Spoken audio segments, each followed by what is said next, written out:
उत्तराखंड में ऑपरेशन कालनेमी से सबसे बड़ा प्रहार, 2448 ढोंगियों की पहचान, 140 का काम दमा। या तो अपने अमूल स्वरूप में आ जाए, अन्यथा बड़ी कार्रवाई करने को तैयार है। देवभूमि, जहां हर कण में आस्था है, हर पत्थर में शिव का वास है। सदियों से ये भूमि तपस्वियों की तपस्या और भक्तों की श्रद्धा का केंद्र रही, पर कुछ अंधेरे सायों ने इस पावन धरा पर अपनी काली नजर डाल दी थी। भगवा चोले में छिपे थे कालनेमी, जो धर्म की आड़ में ठगी, धोखा और विश्वासघात का जहर घोल रहे थे। उनका मकसद सिर्फ पैसा नहीं था, वो देवभूमि की आत्मा को भ्रष्ट करना चाहते थे, और ये था सीधा आस्था पर वार।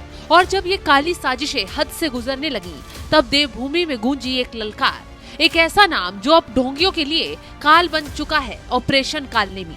इस विश्वासघात की गूंज जब सीएम पुष्कर सिंह धामी के कानों तक पहुंची, तो सीएम तुरंत एक्शन मोड में आए। उनके सख्त तेवर देख पूरा प्रशासन हरकत में आ गया। ये सिर्फ एक पुलिस ऑपरेशन नहीं था, ये था सीएम पुष्कर सिंह धामी का महाअभियान। आदेश जारी हुआ, कोई भी ढोंगी बचेगा नहीं, और फिर जो हुआ उसने पूरे उत्तराखंड को हिलाकर रख दिया। राज्य के सभी जिलों में एक साथ ऑपरेशन कालनेमी का बिगुल बज गया। हर गली, हर मोहल्ला, हर गांव, कोई भी कोना अछूता नहीं रहा। हर संदिग्ध बाबा या साधु को रोका गया, उनसे पूछताछ की गई, उनके पहचान पत्र, निवास प्रमाण पत्र और सारे दस्तावेजों की गहन जांच की गई। आंकड़े गवाह हैं, ऑपरेशन कालनेमी से 2448 संदिग्धों की पहचान की गई। 377 ढोंगियों पर शक की सुई लटकी हुई है, भगवा चोले की आड़ में जो अपनी पहचान छुपा रहे थे। ढोंगी बाबा बनने वाले 222 अभियुक्तों पर तुरंत कार्रवाई शुरू कर दी गई है। और फिर आया वो पल जब हथकड़ियां खनक उठी, यानी ऑपरेशन कालनेमी से 140 ढोंगी बाबाओं की गिरफ्तारियां हुई। इन गिरफ्तारियों में एक बांग्लादेशी नागरिक भी मिला। ढोंगी बाबा बने बांग्लादेशी का पकड़ा जाना इस ऑपरेशन की संवेदनशीलता और रणनीतिक महत्व को दर्शाता है। ये सिर्फ ठगों का पकड़ना नहीं था, ये उत्तराखंड की सुरक्षा और शांति को बनाए रखने का भी बड़ा कदम था। ऐसे में सीएम पुष्कर सिंह धामी के इस कदम की साधु संतों ने भी खूब सराहना की है, आभार जताया। ऐसी कार्रवाई पहले ही हो जानी चाहिए थी, क्योंकि ढोंगी बाबाओं की वजह से जो असल में आस्था से जुड़े बाबा साधु संत हैं, उनके साथ खिलवाड़ हो रहा था। तो ऐसे में सीएम पुष्कर सिंह धामी के बड़े कदम की सराहना करते हुए साधु संतों ने सीएम धामी से मुलाकात भी की।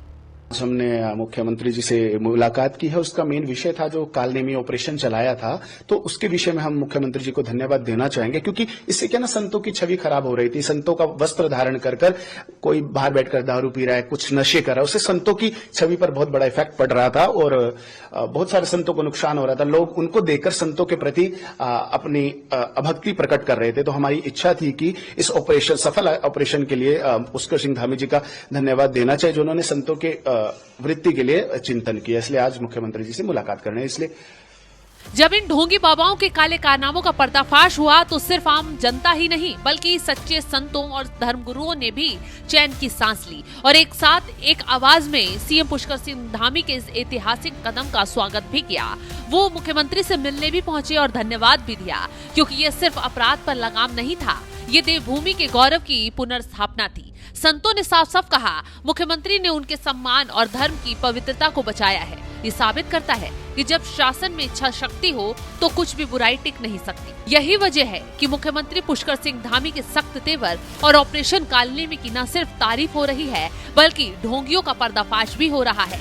ये सिर्फ एक सरकारी कार्रवाई नहीं है, ये धर्म और अधर्म के बीच का महासंग्राम है। फिलहाल इस खबर को लेकर आप क्या राय रखते हैं? कमेंट बॉक्स में अपनी राय जरूर बताएं।